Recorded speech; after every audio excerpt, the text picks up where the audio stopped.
This is Juan Romero here at Switchwatch, and this is my review of Shovel Knight King of Cards. So, Shovel Knight, one of the best indie games I've played, has its final expansion, or as I like to think of them, a full-on game, because each one seems to be just as big as the original game or bigger, which is mad if you think about it. Since 2014, people have gone mad for Shovel Knight, and it shows, with over 2.65 million copies being sold. Here we have Shovel Knight King of Cards, the third and final bonus campaign. The original Shovel Knight was excellent, Plague Knight was different in terms of the mobility involved, and Spectre Knight another great adventure. Is King of Cards a card game, I hear you ask, and does this end the series on a high? Let's find out.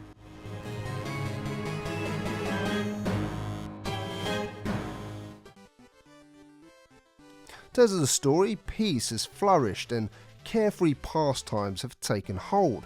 Sounds absolutely great to me. There's a new game called Joustus, which has swept the entire land. I mean, everyone is playing it, and well, King Knight needs a piece of that action, with word of a grand tournament about to take place. 3 wise kings have been chosen to judge the Joustus contest. The contest is of course of great interest to our protagonist King Knight, because whoever defeats the judges will win an incredible treasure and crowned King of Cards. King Knight wants a kingdom of his own, and winning will be no simple task, and so your adventure begins. Shovel Knight and each of the installments, in my opinion, always had some clear influences, and this for me has some obvious similarities to Wario in how he moves around and throws his weight by bouncing, crashing and throwing around his heftiness on screen. One of King Knight's move is a shoulder barge, and this is what he uses to attack most foes, but interestingly he can use it to bounce higher off a wall, which then as King Knight is coming down through the air to hit land, pirouette, reminding me of those seeds you get off maple or ash trees, which we used to have a lot of fun with as kids, as the seeds would spiral through the air down to the ground. I digress. As King Knight falls to the ground, he can use this to attack enemies from above, making for a really interesting dynamic to the game. I have to admit that I did have to get used to these moves, and at times found them a little hard to time and was getting quite frustrated, but once you put in a bit of time you'll soon be bouncing off lamps to the next one, then dashing to reach a ledge. Bouncing and pirouetting and killing enemies all in one move feels great if you get it right. Get it wrong and you can more often than not fall to your doom. It is quite difficult, leaving behind 25% of your treasure and having to try and get it back on your next run only kind of made me fall again, losing even more. I soon learned I was often throwing good money after bad and had to just kind of move on at times, especially when that treasure was kind of floating over a pit. There are handy checkpoints, but only very few, so the game can prove an epic challenge. But what's great about these games is its pick up and play nature. Levels are never massive and they certainly suit the portable nature of the Switch. You can even use your amiibo here if you like. Here you do have all the stuff you have come to love, finding lots of secrets, tons of gems to spend on stuff like extra hearts, and a bit of humour and characters in which you will see a lot of familiar faces if you've played the previous installments. I absolutely love having the option to choose where to go on the map at times too, and I'm betting Yacht Club Games added all the ideas they had and wanted to add to the games, and now their ideas have come to full fruition here.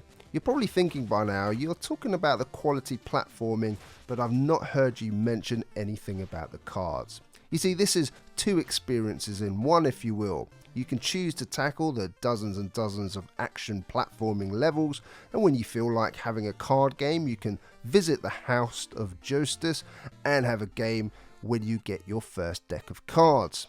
This, for those of you that know your Triple Triad, is a Triple Triad style card game where you have to build a deck and collect 120 unique cards overall.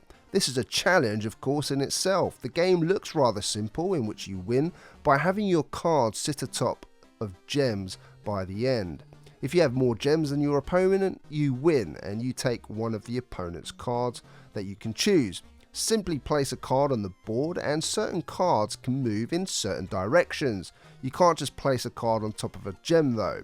It has to be moved on top of that gem by moving it with another placed card, and of course your opponent is going to try and block you. The game ends when all of the squares are full with cards, and the person who has their cards on top of the most gems of course wins. It's simple yet addictive stuff, and having this in the game really breaks it up nicely from just the platforming sections.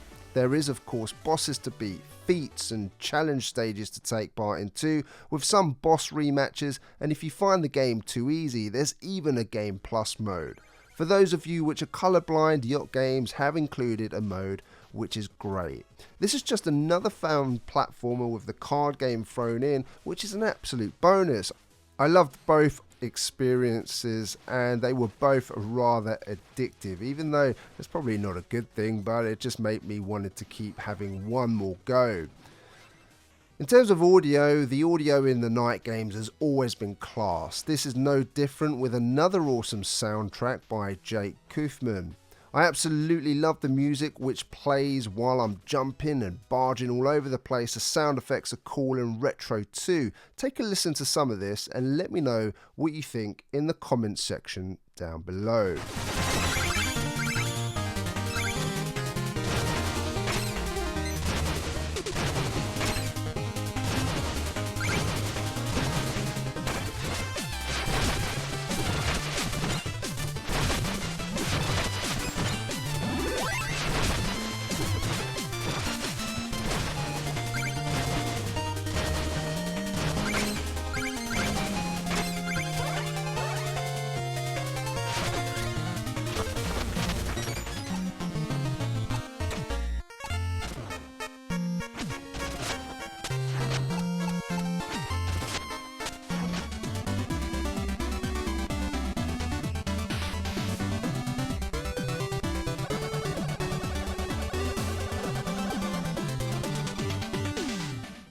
In terms of visuals, the artwork for me is stunning in my opinion, based on using 8-bit inspired visuals, and I think this is Yacht Games' best work yet. I really do. King Knight and his animations look great, but it's also those little details which you notice and see throughout which really delight you as you play. In terms of the value of this game, the price point is absolutely on point. In my opinion, it's a bit of a steal. It's a bargain. I mean, come on, $10 or £7.99 in the UK for two great experiences in one, a great challenge and a game which is the biggest of the lot, and an epic send-off. There is hours of fun to be had, whether you're into platforming or the card part of the game, or even both. Before I get into my verdict, if you're a new watcher here, then please consider subscribing to our channel for reviews like this one, weekly bargain videos, and weekly physical releases. Well, for me, this is an essential purchase. If you love the rest of the content in this wonderful series of games, which is what they are to me as they stand alone, then this is an absolute must buy. If you're new to it, then fear not, you can try this first, then buy the rest later. Great platforming which can take a little getting used to, a cool card game, awesome audio and visuals, and lots to keep you entertained for hours on end.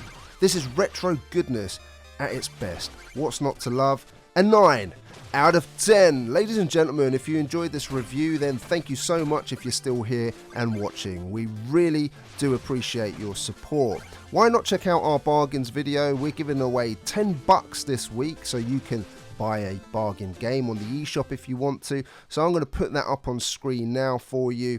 And also check out our weekly physicals, which is going to come out tomorrow now because this review was due out and the embargo ended today. So Jordan will be releasing that on Tuesday instead of Monday this week, so check that out when it comes tomorrow. And if you want to be notified of those videos, make sure you hit the subscribe button and that bell notification. And as this franchise is ending, I'm putting a poll in the top right hand corner just to end this video, and I want you to tell me who your favorite knight is if you've played all of these games. Is it Shovel Knight, Plague Knight, Spectre Knight? And I'm going to put the option of King Knight so that when you've played it, come back to this video and let us know.